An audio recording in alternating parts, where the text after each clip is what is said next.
ኢጣሊያን የኪነ ጥበብ ሀገር ካደረጓት ስዕል ሰዓሊዎችና ሐውልት ቀራጺዎች መካከል ማይክል አንጀሎ፣ ራፋኤልና ሊዮናርዶ ቀደም ይላሉ። ማይክል አንጀሎ የሰራቸው ስዕሎችና የቀረጻቸው ሐውልቶች እጅግ ትላልቅ ነበሩ። የራፋኤል ስዕሎች ደግሞ እጅግ የተዋቡ ነበሩ። የቀለም አቀባብ እንደ ራፋኤል የሚያሳምር ከቶ አልተገኘም ነበር።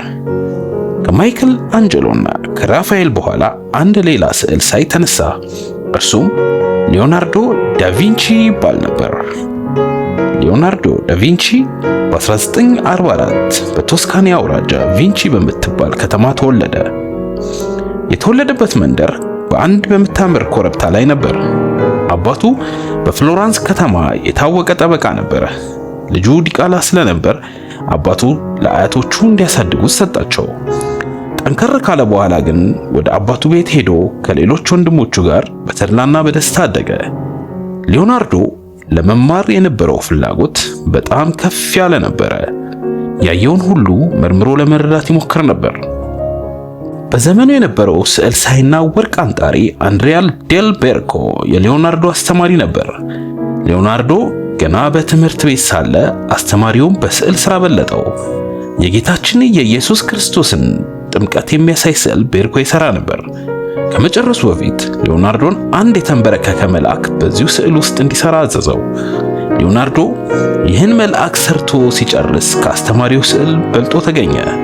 አስተማሪውም በማድነቅ እኔ ሊዮናርዶን ከእንግዲህ ወዲህ ምንም ላስተምረው አልችልም ብሎ ተናገረ ይባላል። ሊዮናርዶ 20 ዓመት ሲሆነው ከስዕል ሰዓሊዎች ማህበር ገባ። 26 ዓመት ሲሆነው የስዕል አስተማሪ ሆኖ ብዙ ተማሪዎችን ሰብስቦ ያስተምር ነበር። የሊዮናርዶ ስራ ስዕልን በመሳል ብቻ የተወሰነ አልነበረም። ሊዮናርዶ ሳይንቲስት፣ ደራሲና ፈላስፋ ነበር። ሊዮናርዶ በመሐንዲስነት ስራው በዚያን ጊዜ ተወዳዳሪ አልነበረውም። ፓ የተባለውን ትልቅ ወንዝ በመስኖ ለማከፋፈል የሚቻልበትን ዘዴ ካርታ ሰርቶ አሳይቷል።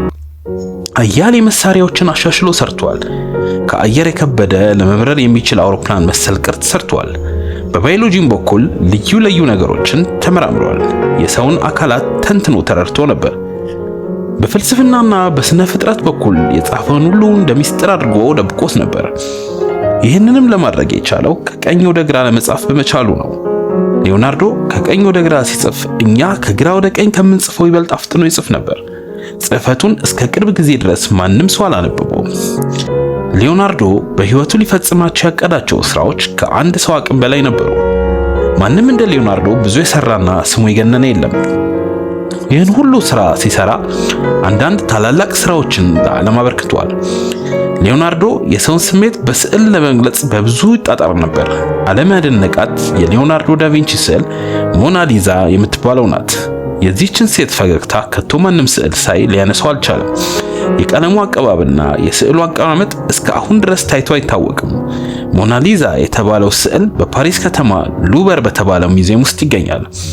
ሁለተኛው ስዕል በአንድ ቤተክርስቲያን ግድግዳ ላይ የተሳለ ነው።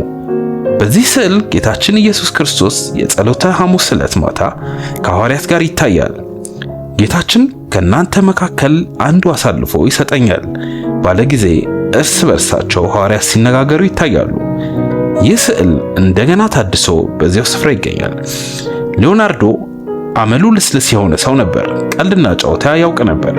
ለሙዚቃም ልዩ ተሰጥኦ ነበረው። ሊዮናርዶ ቀይ ልብሱን ለብሶ በፍሎረንስ ከተማ ሲዞር አያሌ ሰው ከተለው ነበር። እርሱም የሚያስቁ ተረቶችን በማውራት ዘፈን በመስፈን የሚከተሉትን ሁሉ ያስደስት ነበር። በዚህ ጊዜ የሰዎቹን የደስታ ፊት በስዕል ይሰራ ነበር። ሊዮናርዶ አብዛኛውን ጊዜ በሚላን ከተማ ይኖር ነበር። በሚላን በሚቀመጥበት ጊዜ ሁሉ በኃይል ስልጣን ቀምቶ ይቀመጥ የነበረውን መስፍን ሎዲቢዮ ዲ ሞሮን ያገለግል ነበር። መስፍኑ ከስልጣን ሲወርድ ሊዮናርዶ ወደ ፈረንሳይ ሀገር ተሰደደ። እዚያ ቀዳማዊ ፍራንሲስ የተባለውን የፈረንሳይ ንጉሥ ሲያገለግል ቆይቶ በተወለደ በ67 ዓመቱ በ1511 ዓመተ ምህረት ሞተ። ይህ ትንግርተኛ ለዓለም ያበረከተው ጥበብ ትልቅ ነው። በስጦታው ላይ ትጋት ስለጨመረበት የፈጸማቸው ስራዎች ትውልድ የሚያደንቃቸው ናቸው።